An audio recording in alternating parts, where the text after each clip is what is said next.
నిన్న చంద్రబాబు నిన్న ఏదైతే పెన్షన్ పంపిణీలో చెప్పిన విధంగా 1995 చంద్రబాబు 4.0 తీసుకొస్తానని చెప్పి కూడా నిన్న ఒక వ్యాఖ్య చేశారు సార్. ఎలా చూస్తారు అంటే 1995లో ఏదైతే ముఖ్యమంత్రిగా ఉన్నప్పుడు నేను చేసిన పనులన్నీ కూడా సేమ్ అదే దాటిలో కూడా ఇప్పుడు 2024 నుంచి 29 మధ్యలో తీసుకొస్తానని చెప్పి కూడా ఆయన ఒక వ్యాఖ్య చేశారు. ఎలా చూస్తారు?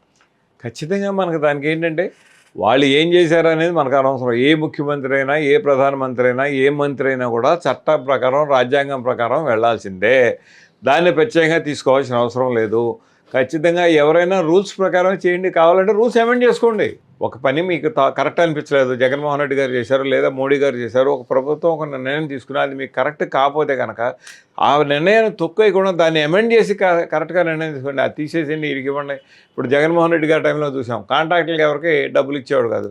ఏమంటే మీరు డబ్బులు వెళ్ళలేదు ఏంటంటే కాంట్రాక్టులు అందరూ వెళ్ళి అడిగితే మీరు చంద్రబాబు నాయుడు టైంలో చేశారు కాబట్టి వెళ్ళి చంద్రబాబుని అడగండి అన్నారు. ప్రభుత్వం ఇచ్చింది కానీ చంద్రబాబు నాయుడు ఇచ్చాడా, అజయ్ కుమార్ ఇచ్చాడా, సుబ్బారావు ఇచ్చాడా అనేది కాదు అక్కడ. కాబట్టి అటువంటి నిర్ణయాలు గర్హనీయం, ఖచ్చితంగా మనం చేయాలా. రూల్ ఆఫ్ లా కాపాడాలా, చట్టాన్ని అమలు జరపాలా. సింగపూర్ ఉందా, దాదాపు సింగపూర్లో ఏమీ లేదు, నేచురల్ రిసోర్సెస్ లేవు. ఒక్క లీడర్ వల్ల ఆ దేశంలో ఉన్న అవినీతి పనులందరూ ఒక్కరోజు తీసుకెళ్ళి అందరినీ మొత్తం జైల్లో వేయడం ద్వారా మొత్తాన్ని దేశాన్ని రక్షించి వాళ్ళ అద్భుతమైన ప్రపంచంలోనే ఒక అద్భుతమైన నగరంగా జరిగింది. దాదాపు మినిమం బిలో 1% క్రైమ్ రేట్ ఉంది. ఇవాళ ఏమీ లేదు, నేచురల్ రిసోర్సెస్ లేవు ఆ దేశంలో. కానీ ప్రపంచంలో ఉన్న పెద్ద కంపెనీలన్నీ కూడా అక్కడే రిజిస్టర్ అయినాయి. ఎందుకంటే వాళ్ళు సిస్టమేటిక్గా పోతారు, లా ప్రకారం పోతారు, ఎటువంటి ఇబ్బంది జరగడానికి ఆస్కారం లేదు. అట్లా కొన్ని దేశాలు ఉన్నాయి.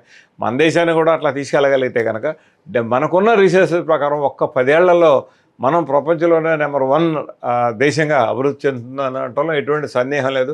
చంద్రబాబు నాయుడు గారు విజన్ ఉంది, దానిలో అనుమానం లేదు. ప్రపంచంలోని అన్ని దేశాలు తిరిగి వచ్చాడు. ఆయన అనేక విధాలుగా డెవలప్ చేద్దామని ప్రయత్నం చేశాడు. బట్ ఆయనకున్న చేసిన కొన్ని వ్యాఖ్యల వల్ల ఆ రోజులో రైతులు ఇంపార్టెంట్ కాదు, అది ఇంపార్టెంట్ కాదు, వియత్నాంలో ఫర్ ఎగ్జాంపుల్ సింగపూర్లో ఏముంది, గల్ఫ్లో ఏముంది, నిజమే. అది దుబాయ్లో ఏమీ లేదు, పంటలు పండవు. అయినా కూడా ఆ దేశం బ్రహ్మాండంగా అభివృద్ధి చెందింది ఆయిల్ ఉండటం ద్వారా. ఉన్న ఆయుధాలు ఇప్పుడు ప్రపంచంలో ఉన్న అన్ని ఆఫీసులు కూడా అక్కడ పెడతా ఉన్నారు దుబాయ్లో. సింగపూర్లో అంతే, సింగపూర్లో ఏమీ లేదు, పంటలు పండవు పెద్దగా. కానీ మొత్తం అక్కడి నుంచి వాళ్ళ ఇన్కమ్ అత్యధికంగా ఉంది. స్విట్జర్లాండ్ ఉంది, ఓన్లీ కాన్ఫిడెన్స్. దానిలో ప్రపంచంలో ఏ నాయకుడు సంపాదించుకుని బ్యాంకులో డబ్బులన్నీ అక్కడే ఉన్నాయి. ఎదురు డబ్బులు కట్టి చేస్తూ ఉన్నారు. కాబట్టి మన చంద్రబాబు నాయుడు కూడా బహుశా చేస్తాడని ఆశిద్దాం, సక్రమంగా చేస్తాడు. అయితే మనకున్న ఎన్నికల వ్యవస్థలో ఇండైరెక్ట్ ఎలక్షన్ ద్వారా ఒక ఇబ్బంది ఉంది, ఒక ప్లస్ ఉంది, ఒక మైనస్ ఉన్నాయి. దాదాపు మన దేశంలో ఇవాళ మోడీ గారు ఎలక్ట్ అయ్యాడంటే ఎన్ని కోట్ల మంది ఓటేశారు. ఆయనకి ఆయనకి వేసిన ఓట్ల కన్నా 1000 ఓటర్లు ఎక్కువ. ఆయనకు వచ్చిన ఓట్లే, పోలేని ఓట్లే తక్కువ, పోలేని ఓట్లే ఆయనకు వచ్చిన ఓట్ల కన్నా ఎక్కువ ఉన్నాయి. అంటే దాని అర్థం ఏంటి? ఆంధ్రప్రదేశ్లో వేసిన ఓట్లో 56% చంద్రబాబు నాయుడు గారికి వచ్చినాయి, వాళ్ళ కూటమికి వచ్చినాయి. కాబట్టి కొంతవరకు మెజార్టీ ఓట్లు. ఇంతకుముందు వాళ్ళ మెజార్టీ రాని ఓట్లేక 30% సీట్లు ఓట్లు వస్తే చాలు. 3-4 పార్టీలు ఉన్నాయి, నీకన్నా నాకు ఎక్కువ, కాబట్టి ఓట్లుగా వచ్చారు, అధికారంలోకి వచ్చారు. కానీ ఈసారి అదే రాజకీయ పరిస్థితులు తేడా ఉండటం వల్ల జరిగింది. పోయినసారి చంద్రబాబు నాయుడు గారు 39% వచ్చింది, ఇప్పుడు జగన్మోహన్ రెడ్డి గారు 40% వచ్చింది. 1% తేడా వచ్చింది. అది పెద్ద ఇబ్బంది కాదు. కాబట్టి జగన్మోహన్ రెడ్డి గారు ఉన్నారా, చంద్రబాబు నాయుడు గారు ఉన్నారా, పవన్ కళ్యాణ్ గారు ఉన్నారా అనేది కాదు అక్కడ. ప్రశ్న ఏంటంటే రాజ్యాంగాన్ని అమలు జరపాలా, చట్టాన్ని, న్యాయాన్ని ఖచ్చితంగా రూల్ ఆఫ్ లాని అమలు జరిపితే కనుక భారతదేశం అభివృద్ధి చెందిన దాంట్లో ఎటువంటి సందేహం లేదు. దాన్ని అమలు జరిగే ధైర్యం, దమ్ము రాజకీయ నాయకులకు ఉండాలి. కానీ మనకి కేంద్ర ప్రభుత్వంలో ఒక ప్రభుత్వం ఉంది, ఇక్కడ ఒక ప్రభుత్వం ఉంది, వాళ్ళు చేయాలా. ఇప్పుడు ఒక్కొక్క స్టేట్కి ఇవ్వడానికి ఒక రేషనల్ సిస్టమ్ లేదు. మనకు ప్రాజెక్ట్ పోలవరం ఉదాహరణకి పోలవరం ప్రాజెక్ట్ డబ్బులు ఇస్తూ ఉన్నారు, అమరావతికి డబ్బులు ఇస్తూ ఉన్నారు, మెడికల్ కాలేజీ ఇస్తూ ఉన్నారు, ఎయిమ్స్ కాలేజ్ ఇస్తూ ఉన్నారు. ఎయిమ్స్ కాలేజ్ ఇచ్చారు, దానికి వస్తే ఫండ్స్ లేవు, పనిచేసేది లేదు. అక్కడ ఉపయోగం ఉంది. కాలేజ్ పెట్టారు, బోర్డు పెట్టారు, all India institute of medical sciences. అంటే మనకు ఒక అద్భుతమైన విషయం, అదొక సుందర స్వప్నం. ఎందుకంటే all India institute of medical science ఢిల్లీలో వెళ్ళాలంటే కనుక అక్కడ చదువుకోవాలంటే డాక్టర్లు అందరూ ఉత్సాహపడుతూ ఉంటారు, అక్కడ ట్రీట్మెంట్ తీసుకోవాలంటే 300 మంది ఇది పెడతా ఉంటారు. అటువంటిది ఇక్కడ వచ్చింది, మనకు ఆ ఇన్స్టిట్యూషన్ వచ్చింది, ఆశపడ్డాం. కానీ ఇవాళ వరకు మంగళగిరిలో దానికి ఫెసిలిటీస్ వల్ల కనీసం రాష్ట్ర ప్రభుత్వం మంచినీళ్ళు, రోడ్లు కూడా కల్పించిన పరిస్థితికి రాష్ట్ర ప్రభుత్వం సరైన సహాయ సహకారం లేకపోతే ఏమీ చేయలేము. రైల్వే ప్రాజెక్టులు ఇచ్చారు, రోడ్లు ఇచ్చారు, ల్యాండ్ ఎక్వైర్ చేసి ఇవ్వలేదు, కాబట్టి జరగలేదు. కాబట్టి ఇవన్నీ కూడా చెయ్యాలంటే కనుక ఉండాలి, చెయ్యాలి. కలానా సిస్టమ్. ఇప్పుడు మీరు బడ్జెట్లో ఎస్సీలకి 1000 కోట్లు ఇచ్చామంటున్నారు. ఫర్ ఎగ్జాంపుల్ 1000 కోట్లకి ఇచ్చింది ఏం ఖర్చు పెట్టారా అనేది రివ్యూ లేదు. కాకాళ్ళు ఎప్పుడో 10 ఏళ్ళకి రిపోర్ట్ ఇస్తారు, ఆ కాకి రిపోర్ట్ ఎవడో పట్టించుకోడు. దాని ప్రకారం యాక్షన్ తీసిన పరిస్థితులు ఈ రాజకీయ నాయకుడు ఉన్నప్పుడు ఎవడు బతుకుంటాడో ఎవడు తెస్తాడో తెలియదు. కాబట్టి ఏ సంవత్సరం ఆ సంవత్సరం బడ్జెట్ మీరు చేసే ముందే బడ్జెట్ అవంగానే ఆ సంవత్సరంలో ఎంత బడ్జెట్ అలాట్ చేశారు, ఎలకేషన్ చేశారు ఒక్కొక్క స్కీమ్కి. ఆ స్కీమ్లో 1000 కోట్లు, 2000 కోట్లు, 20,000 కోట్లు ఇచ్చా ఉంటారు. ఎడ్యుకేషన్కి 20,000 కోట్లు ఇచ్చా ఉంటారు. ఏం చేశారు చేశారనేది ఎక్కడా లేదు. ఫ్రీ ఎడ్యుకేషన్ అనేది కంపల్సరీగా, ఫ్రీ ఎడ్యుకేషను అందరికీ మనం కల్పించాల్సిన బాధ్యత ప్రభుత్వం ఉంది.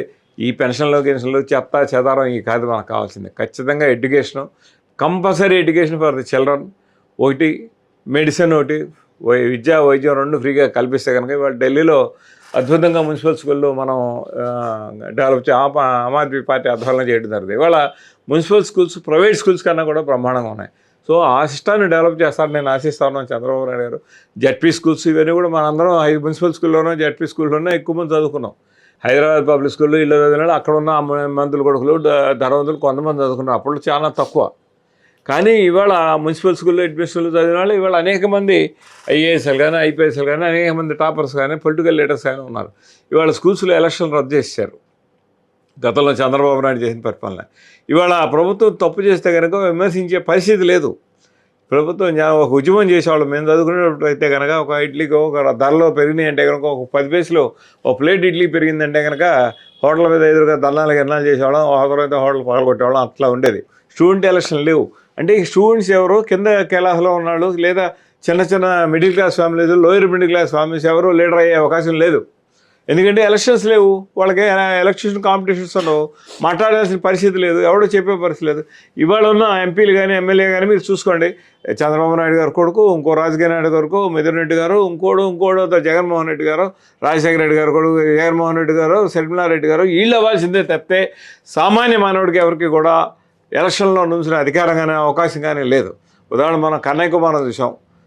బ్రహ్మాండ యూనివర్సిటీలో చదివాడు, అక్కడ యూనివర్సిటీ లీడర్గా అయ్యాడు, తర్వాత అక్కడ స్టేట్ పార్టీ లీడర్గా అయ్యాడు, తర్వాత కాంగ్రెస్ పార్టీలో ఇవాళ ఒక లీడర్గా వచ్చాడు, వాళ్ళు ఎంపీగా కంటెస్ట్ చేయడం అని జరిగింది. ఇవన్నీ చేయాలి అంటే కనుక ఖచ్చితంగా స్టూడెంట్స్ యూనియన్ ఎలక్షన్లకు ప్రతి స్కూల్లోనూ ప్రతి కాలేజీలోనూ పెట్టాలా, లీడర్స్ని డెవలప్ చేయడానికి అవకాశం ఉండాలి. అలా చేసినప్పుడే పేద మధ్యతరగతి వర్గాల్లో మంచి మంచి లీడర్స్ వచ్చే అవకాశం ఉంది. వెంకయ్యనాయుడు గారు ఉన్నాడు, ఆయనకేమో ఆర్థికంగా పరిస్థితి లేదు, వాళ్ళ నాన్న రాజకీయ నాయకుడు కాదు, ఇవాళ బ్రహ్మాండమైన ఉపన్యాసం చెబుతాడు. ఇవాళ బీజేపీ పార్టీకి ఇవాళకి అవసరం వచ్చినా కూడా ఆయనే ప్రతిదానికి ఆయన వాడుకుంటూ ఉంటారు, మోడీ గారు కూడా.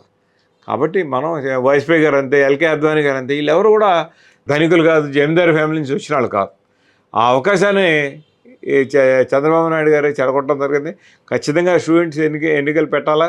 నేను బహుశా ఈసారి పెడతారని అనుకున్నాను. మొన్న చంద్రబాబు నాయుడు గారిని అరెస్ట్ చేశారు, వచ్చినాడు రోడ్డు మీదకి, వచ్చేవాడు అందరికీ అసమ్మతి ఉంది, అందరికీ చంద్రబాబు నాయుడిని అరెస్ట్ చేయడం తప్పనే చెప్పారు. కానీ బయటకు వచ్చి ఉద్యమాలు చేసే పరిస్థితి లేదు. ఆ చేయగలిగిందే విద్యార్థి. ఆ స్టూడెంట్ యూనియన్లు రద్దు చేయడం వల్ల ఈ వ్యవస్థ ఏర్పడింది. వాళ్ళ కార్పొరేట్ కాలేజీలు ఇవి వచ్చిన తర్వాత దాదాపు జడ్పీ స్కూల్స్ ఇవి మూసివేయటం, మున్సిపాలిటీ స్కూల్స్ మూసివేయటం, ఇవన్నీ కూడా చాలా అన్యాయంగా జరుగుతూ ఉంది. కాబట్టి మున్సిపల్ స్కూల్ని పూర్తిగా డెవలప్ చేస్తే కనుక, ఎడ్యుకేషన్ని హెల్త్ని పూర్తిగా ఫ్రీగా చేస్తే కనుక భారతదేశం బ్రహ్మాండంగా అభివృద్ధి చెందే అవకాశం ఉందని భావిస్తూ ఉన్నాం. ఈ చట్టాలు న్యాయాలు కూడా ఖచ్చితంగా అమలు జరపాలి. ఎటువంటి పరిస్థితుల్లో కూడా వాళ్ళ నుంచి కూడా తేడా లేకుండా అమలు జరిపితే ఇటువంటి తప్పులు జరగకుండా ఉంటే ఎవరు తప్పు చేయరు. ఏ రాజకీయ నాయకుడు కూడా ఉన్న ఆశని, తప్పు చేసి వచ్చిన సంపాదనని అధికారులు కానీ మంత్రులు కానీ ఎవడు కూడా మనం సంపాదించినా కూడా అది అరెస్ట్ చేస్తారు, కేసు పెడతారనే పరిస్థితి ఉంటే కనుక డెఫినెట్గా మనం సింగపూర్లో లాగా అభివృద్ధి చెందే అవకాశం ఉంటుంది. ఒకసారి నేను అమరావతి లాస్ట్ టైం వెళ్ళినప్పుడు చక్కగా దుబాయ్లో, మీకు దుబాయ్ వెళ్తే కనుక 24 hours ఎక్కడో చోట వర్క్ జరుగుతూ ఉంటుంది, ఏదో పని చేస్తారు డే అండ్ నైట్. అట్లా ఉందా, బ్రహ్మాండంగా డెవలప్ అవుతుంది అనుకున్నాం. దాన్ని గవర్నమెంట్ మారటం, ప్రజలు ఓడిష్టంతో మారిపోయింది. ఇవాళ ఆనాడు పరిస్థితి ఉంటే ఇవాళ ఉండేది కాదు. ఇవాళ హైదరాబాద్లో దాదాపు 60,000 నుంచి 70,000 కోట్ల రూపాయలు ఆదాయం ఒక్క హైదరాబాద్ నుంచే వస్తుంది. మనకి ఇండియాలో ఫైనాన్షియల్ సిటీ ఎట్లాగో ఇక్కడ అమరావతి అట్లా డెవలప్ అయి ఉంటుంది. కానీ దాన్ని నాశనం చేయడం జరిగింది. తర్వాత వచ్చారు రాజకీయ పార్టీ వాళ్ళు.